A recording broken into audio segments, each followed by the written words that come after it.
он подчеркнул, что справиться с пандемией удалось объединением усилий всех наших граждан, всего нашего общества. Вот такая единая команда, где, так сказать, и врачи, и медсестры, и волонтеры, и сами граждане, соблюдающие режим, необходимый для выхода или преодоления пандемии, так сказать, дал вот этот общий результат. Безусловно, после пандемии зашла или есть проблема поддержания благосостояния людей. И тут был предложен целый ряд мер.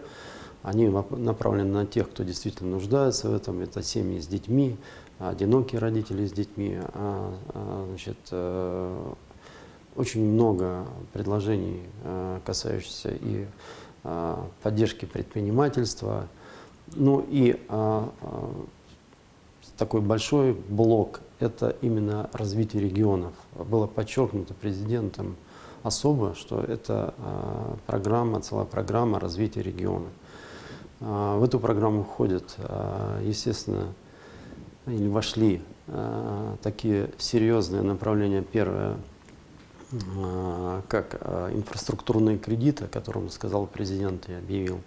Эти инфраструктурные кредиты будут даваться регионам, которые показали свою эффективность, меньше всех имеют кредитную долговую нагрузку. И они направлены будут, конечно, именно на развитие регионов.